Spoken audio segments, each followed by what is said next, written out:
चाहते हैं मोदी जी के का और कोई नहीं, सब तो वही कर रहा है। बंदा चोरा आता है, सिलेवा आता है, कहता सिलेवा देंगे बढ़िया करेगा, बंदक देंगे वोट तो वो कहता बस वो आप 4 कट्ठा चढ़ता। ये मुखिया को हटाए तो कहे बड़ा अच्छा मुखिया है। तो जो पहला मुखिया था 2 कट्ठा चढ़ता, दूसरा मुखिया आया तो 3 कट्ठा चढ़ता। और ये वोट दिए तो जनता तो बेवकूफ़ बनाता है नेता लोग सब, किसी पार्टी का हो। अगर मान लिया जाए 1 बीघा खेत है, अगर 100 रोपनी आएगा लगा देगा तो कोई भी सरकार कह दे चैलेंज कि 100 को नौकरी हम दे देंगे तो मिलेगा जी, बताइए। कहने का मतलब है कि नीतीश कुमार और मोदी जी कह चुके हैं कि बेरोजगारी नहीं दूर करेंगे, खाली आप पर है कि हिंदू मुस्लिम लड़ाई झगड़ा ये सब। भाजपा को ही वोट दिए थे, लेकिन आजकल मैं मोदी जी से इतना रुष्ट हूँ कि हमारा जैसे आज 34 वर्ष मेरा उम्र हो गया, नौकरी नहीं लगा, इसके चलते वो भाजपा मोदी जी जनता को जो प्रतिनिधि है क्या विचारधारा दे रही है, आय की रणनीति क्या है, युवा के लिए सरकार क्या सोचने वाली है, इन सब के बारे में सोचने की क्षमता को विकसित करने के लिए आ रही है। अगर हम लोग को इनकी क्षमता विकसित करने का अनुभव मिलेगा तो हम लोग इस पार्टी को बहुमत देंगे। अगर इस पार्टी को बहुमत नहीं, अगर हम लोग को इसके विकसित क्षमता नहीं मिलेगा तो हम इस पार्टी को भी बहुमत नहीं देंगे। कि आपको दर्द नहीं पता चलेगा कि किस तरफ दर हो रहा है, नीचे हो रहा है कि ऊपर हो रहा है। मित्रों देखिए, चाचा जी कह रहे हैं ललकार करके कि आज से हमारे जमाने का ललका झंडा और मोटका डंडा उठ गया है। और मैं हम लोग बिहार से मोदी सरकार को उखाड़ कर करूंगा। और हमारे साथ कुछ नौजवान लोग जुटे हुए हैं, नौजवान के पीड़ा है। मित्रों, हर इस देश में हर नौजवान आज बेरोजगारी उसको जूझ रहा है, खाने के लिए जूझ रहा है। नौकरियां लुप्त हो चुकी हैं, नौकरियां मिल भी रही हो तो पर्चा लीक हो जा रहा है। नौजवानों से मैं जानना चाहूँगा कि इस आंधी और बहरी सरकार के लिए आप क्या कहना चाहते हैं? हम आंधी और बहरी सरकार से यही करना चाहते हैं कि युवाओं को रोजगार दें। बस हम 2014 में भाजपा को ही वोट दिए थे, लेकिन आजकल मैं मोदी जी से इतना रुष्ट हूँ कि हमारा जैसे आज 34 वर्ष मेरा उम्र हो गया, नौकरी नहीं लगा, इसके चलते वो भाजपा मोदी जी जिम्मेवार हैं। तो मोदी जी क्या करें? मोदी जी आप वांट निकाल ही रहे हैं तो भर्ती में आप जाइएगा तभी तो देंगे। भर्ती में तो जा ही रहे हैं, 50,000 वैकेंसी निकाल दिया, पता चला कि 20,000 में क्लोज कर दिया है। मीडिया पर देख रहे थे धनतेरस का दिन पे रोजगार मेला खोला गया था, वो बोले थे कि 10 लाख रोजगार देंगे। अब युवक को शादी ब्याह नहीं हो रहा, रोजगार नहीं मिल रहा, तब नौकरी नहीं रहा तो लड़की को मिलेगा जी, बताइए। कहने का मतलब है कि नीतीश कुमार और मोदी जी कह चुके हैं कि बेरोजगारी नहीं दूर करेंगे, खाली आप पर है कि हिंदू मुस्लिम लड़ाई झगड़ा ये सब करेंगे और कुछ नहीं है। मोदी मुर्दाबाद मुर्दाबाद, तेजस्वी यादव जिंदाबाद लालू राबड़ी जिंदाबाद, हम तुम्हारे साथ हैं, डरना नहीं तेजस्वी यादव। मोदी को खा फेंकेंगे, सब रणुआ को सरकार को भगाएंगे।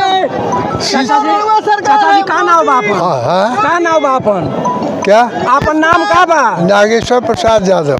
यहाँ का नहीं का कुछ जानत है? हम जानत है कि शिक्षा नीति दू क्यों? अच्छा है? शिक्षा नीति दू क्यों जी।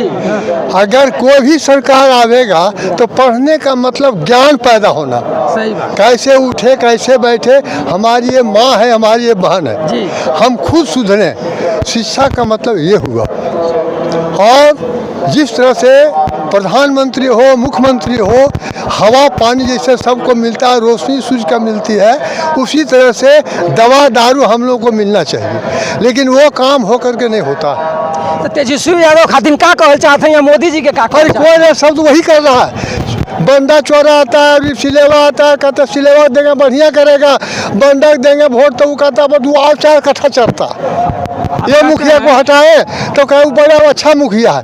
तो जो पहला मुखिया था 2 कट्ठा चढ़ता, दूसरा मुखिया आया तो 3 कट्ठा चढ़ता। और ये वोट दिए तो जनता तो बेवकूफ़ बनाता है नेता लोग सब, किसी पार्टी का हो।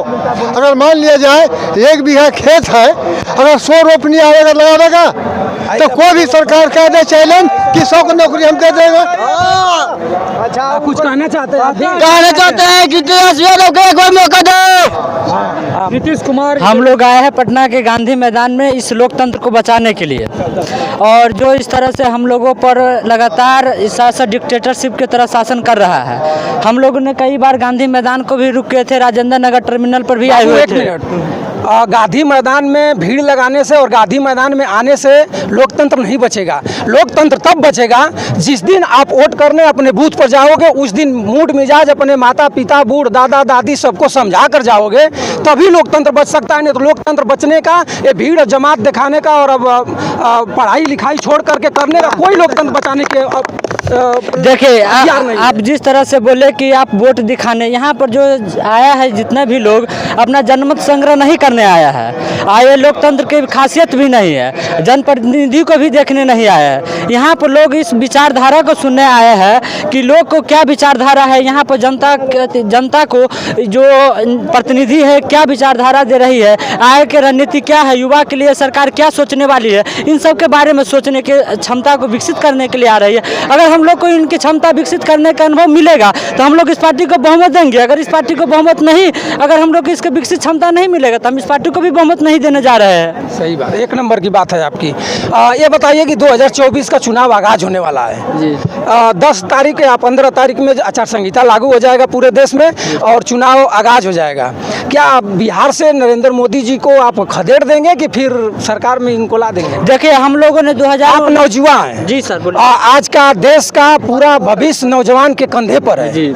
आप अगर अपने माता पिता बूढ़ बुजुर्ग को, अपने टोला पड़ोसा को समझा सकते हैं तो आप समझा सकते हैं, क्योंकि पिताजी बूढ़े हो गए हैं, उनको समझ में नहीं आ रहा है कि क्या हमको करना है। लेकिन आप जो चाहेंगे आपके कंधे पर जिम्मेवारी आप ही कर सकते हैं। क्या करेंगे 2024 में? देखिए हम लोगों ने नरेंद्र मोदी जी को 2019 में बिहार के लोकसभा 40 सीटों में से 39 सीट देने का काम किया, लेकिन बिहार के युवा को जिस मकसद से दिया उस मकसद से उन्होंने पूरा करके नहीं दिखाया और खरे उतरे नहीं। तो हम लोग चाहते हैं कि बिहार में फिर से नया परिवर्तन हो, चाहे किसी के सरकार बिहार में आवे, और उनको आने वाले चुनाव में हम लोग जनमत संग्रह करके उन्हें अच्छे वोट देंगे ताकि वो हमारे बिहार के लिए भी कुछ सोचे। हम लोगों ने जितना भी अति योजना देखे हैं, चाहे प्रधानमंत्री किसी भी योजना हो, लेकिन धरातल पर उतरी नहीं है। लेकिन प्रधानमंत्री का अति जो कागजात पर उतर चुकी है, लेकिन युवा के लिए हो गया, किसान के लिए हो गया, गरीब के लिए हो गया, नौजवान का, इन लोगों का कोई जाति पाति नहीं होता है। अगर इन लोगों में जाति पाति आ जाएगी तो सरकार इसमें भी अति करने लगेगी। युवा का यही होता है कि अपना वोट सही जगह दे ताकि आप नए लोकतंत्र का निर्माण करें। हम लोगों ने मगध की धरती से विश्व का सबसे पुराना लोकतंत्र है। आपका नाम कहा? मेरा नाम मनीष कुमार हो गया है।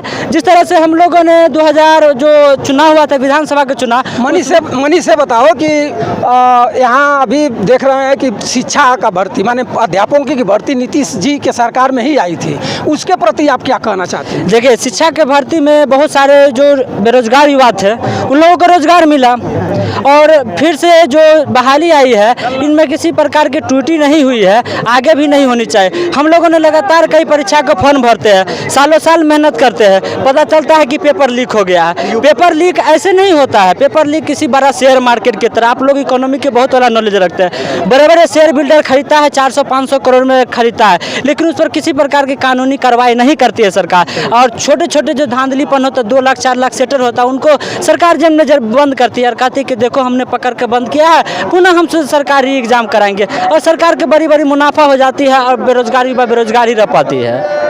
मित्रों हमारे साथ मनीष बाबू था और मनीष बाबू एक नौजवान है। नौजवानों की पीड़ा माननीय प्रधानमंत्री नरेंद्र मोदी जी एक नौजवान की पीड़ा आप हमारे वीडियो के माध्यम से सुन सकते हैं और इस नौजवान की पीड़ा नौजवान की तरफ आप रुझान नहीं करिएगा तो आने वाले समय आपका ग्रस्त जिंदगी जीने के पड़ सकती है। और मैं बंसराज यादव आप सभी मित्रों को सादर प्रणाम करता हूँ।